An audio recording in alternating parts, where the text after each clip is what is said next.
વિદ્યાર્થી મિત્રો, આજે આપણે બેસ્ટ ટિપ્સ આપવા હું તમને જઈ રહ્યો છું. વિદ્યાર્થીએ વાંચન કેવી રીતે કરવું જોઈએ આ બાબતે હું તમને આજે શ્રેષ્ઠ ઉપયોગી ટિપ્સ આપીશ કે જેને લીધે તમે તમારા વિદ્યાર્થી જીવનમાં સફળતા મેળવશો. તમને વાંચેલું લાંબા સમય સુધી યાદ રહેશે. પરીક્ષાના સમયે વાંચેલું યાદ પણ આવશે અને ખૂબ સારી રીતે પેપર લખીને તમે શ્રેષ્ઠ ગુણ મેળવી શકશો. તો આપણો પ્રશ્ન છે કે વાંચન કેવી રીતે કરવું જોઈએ. તમે બધા જ ઘરે વાંચન કરતા હશો, કાં તો લાઇબ્રેરીમાં જઈને વાંચતા હશો. તો કેવી રીતે વાંચો છો? હવે ધ્યાન આપજો. તો તમે જ્યાં પણ વાંચવા બેસો ને તે વિસ્તાર એકદમ શાંત હોવો જોઈએ, રૂમ શાંત હોવો જોઈએ. તમારે વાંચવા બેસતી વખતે એક ચોક્કસ આસન ઉપર જ વાંચવા બેસવું જોઈએ. જેમ આપણે જમવા બેસીએ છીએ આસન ઉપર, તેવી રીતે વાંચન કરતી વખતે પણ તમારે એક ચોક્કસ આસન ઉપર બેસીને જ વાંચન કરવું જોઈએ. એટલે જ્યારે પણ વાંચવા બેસો ત્યારે એ જ આસન ઉપર બેસીને તમારે વાંચવું જોઈએ. સૌથી મહત્વની વાત, તમે વિચારો કે વાંચવા બેસો છો ત્યારે તમારું મુખ કઈ દિશામાં હોય છે. જો યોગ્ય દિશામાં આપણું મુખ ન હોય તો પણ આપણે ધારેલી સફળતા મેળવી શકતા નથી કે પરીક્ષામાં વાંચેલું આપણને યાદ આવતું નથી. તમે વિચાર્યું તમારું મુખ કઈ દિશામાં હતું કે કઈ દિશામાં તમે રાખીને વાંચો છો? તો સૌથી મહત્વની બાબત છે વિદ્યાર્થી મિત્રો કે જ્યારે તમે વાંચન કરવા બેસો ત્યારે તમારું મુખ પૂર્વ દિશામાં હોવું જોઈએ અથવા ઉત્તર દિશામાં હોવું જોઈએ. તમને એમ થાય કે આ પૂર્વ દિશા અને ઉત્તર દિશામાં મુખ રાખવાથી શું ફાયદો થાય? તો પૂર્વ દિશા અને ઉત્તર દિશામાં મુખ રાખીને વાંચન કરવાથી તમારી એકાગ્રતા વધે છે, તમને વાંચવામાં રસ કેળવાય છે, તમને વાંચવામાં મજા આવે છે, આનંદ આવે છે, વાંચવું તમને ગમવા લાગે છે અને તમારું વાંચેલું લાંબા સમય સુધી તમને યાદ રહે છે અને વાંચતી વખતે મનમાં બીજા કોઈ ખોટા વિચારો આવતા નથી. એટલે કે તમારી એકાગ્રતા વધે છે અને મન શાંત રહે છે. એકાગ્રતા પૂર્વક ધ્યાનથી મનમાં કોઈ વિચાર ન હોય જ્યારે વાંચવા બેસો ત્યારે માત્ર ને માત્ર ધ્યાન તમારું એ વિષય ઉપર હોવું જોઈએ અને એ જે સબ્જેક્ટ જે સવાલ તમે મોઢે કરતા હો તે મોઢે થઈ ગયા પછી એકવાર એને તમારે લખી લેવો જોઈએ, જેથી કરીને તમને ખ્યાલ આવે કે તમને કેટલું રિકોલ થાય છે. બીજું, વાંચવા બેસો ને ત્યારે તમારી પાસે કોઈ પણ ગેજેટ કે મોબાઈલ હોવું જોઈએ નહીં. કારણ કે મોબાઈલ પડ્યો હશે ને તો ઘડીએ ઘડીએ મોબાઈલમાં કોનો મેસેજ આવ્યો, શું આવ્યું એ જોવાનું તમને મન થશે અને તમારી એકાગ્રતા તૂટશે. એટલે વાંચવા બેસો ત્યારે તમારી પાસે મોબાઈલ હોવો જોઈએ નહીં.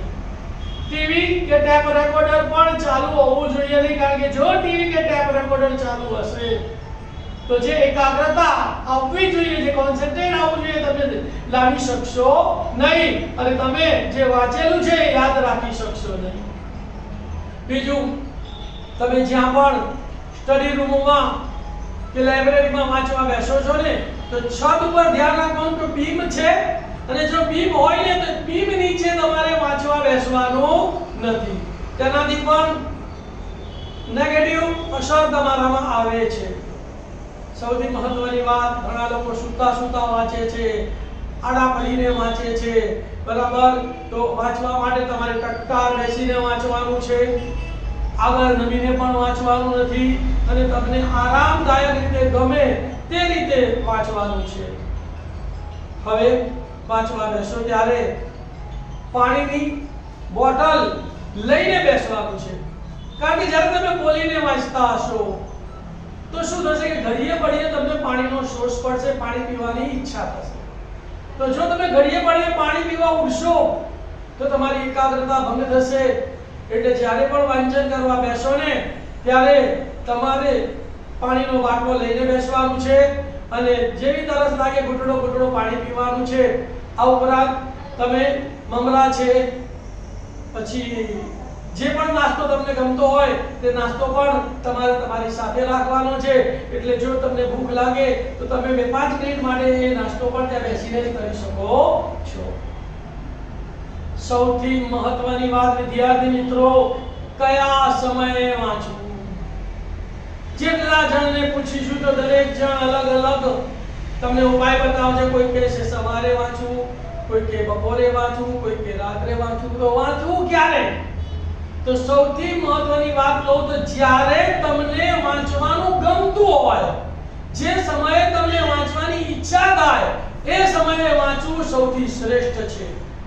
પણ બ્રહ્મ મુહૂર્ત નો સમય તમે સાંભળ્યો હશે, સવારે 4 વાગે જો તમે વહેલા ઉઠીને તૈયાર થઈને બ્રહ્મ મુહૂર્તમાં વાંચવા બેસો ને વિદ્યાર્થી મિત્રો, તો આ વાંચન માટેનો શ્રેષ્ઠ સમય છે અને તમને આ વાંચેલું લાંબા સમય સુધી યાદ રહે છે.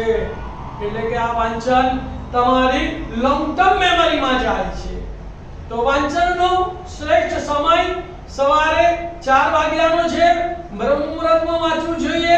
આ ઉપરાંત શ્રેષ્ઠ સમય જ્યારે તમને ઈચ્છા થાય, જ્યારે વાંચવાનું મન થાય, એ શ્રેષ્ઠ સમય છે. તમને રાત્રે વાંચવાનું ગમતું હોય અને યાદ રહેતું હોય તો તમે રાત્રે પણ વાંચન કરી શકો છો. પણ મેં તમને પહેલા પણ કીધું ને કે વાંચન કરતી વખતે એકાગ્રતાપૂર્વક ધ્યાનથી વાંચવાનું અને એ જે વાંચ્યું એટલું એકવાર લખીને અલગથી નોટમાં લખી લેવાનું. બીજું, લાંબા મુદ્દા યાદ રાખવા માટે તમારે શું કરવાનું? તમે જે બી સવાલ મોઢે કરો છો ને એ મુદ્દાને તમે લોજિકલ ઓર્ડરમાં ગોઠવીને કોઈક નવું નામકરણ આપીને એ મુદ્દાઓ યાદ રાખવા પ્રયત્ન કરવાનો, જેથી કરીને તમને એ સવાલ, મોટા મોટા સવાલો પણ લાંબા સમય સુધી યાદ રહી જશે. અને જે વાંચો છો તેની અલગથી નોટ બનાવો તો એ શ્રેષ્ઠમાં શ્રેષ્ઠ છે. કારણ કે રિવિઝન માટે તમે એ જ નોટ પર ખાલી નજર નાખો ને તો પણ તમને રિકોલ થઈ જાય છે. તો વાંચવાનો શ્રેષ્ઠ સમય છે સવારે 4 વાગ્યાનો બ્રહ્મ મુહૂર્ત, અને તમને જે વાંચવામાં આનંદ આપે એ સમય શ્રેષ્ઠ છે. તમારે વાંચવા બેસો ત્યારે તમારું મુખ પૂર્વ દિશામાં રાખવાનું છે કે ઉત્તર દિશામાં વાંચવા બેસવાનું છે. આરામદાયક રીતે ટટ્ટાર બેસીને વાંચવાનું છે. તમારી પાસે વાંચવા બેસો ત્યારે પાણીનો બોટલ અથવા તો થોડો નાસ્તો પણ સાથે લઈને બેસવાનું છે. મોબાઈલ કે ટીવી કે એવા કોઈ પણ ગેજેટ તમારી પાસે રાખવાના નથી. તો મને આશા છે કે જો તમે આ રીતે વાંચન કરશો ને તો વિદ્યાર્થી મિત્રો લોંગ ટર્મ મેમરીમાં તમારું તમામ વાંચેલું યાદ રહી જશે અને જિંદગી સુધી તમને યાદ રહેશે. અને પરીક્ષા વખતે તો તમને એમને પણ એ યાદ આવી જશે અને ખૂબ સારી રીતે તમે સવાલ જવાબ બધું લખીને સારામાં સારું પરિણામ મેળવી શકશો. ઓલ ધ બેસ્ટ વિદ્યાર્થી મિત્રો. હું આશા રાખું છું કે તમે કેવી રીતે વાંચન કરવું આ ટિપ્સને ફોલો કરશો અને તમારા જેવા અસંખ્ય વિદ્યાર્થીઓને મદદરૂપ થાય તે માટે આ ટિપ્સ શેર કરશો, મારી ચેનલને સબસ્ક્રાઇબ કરશો.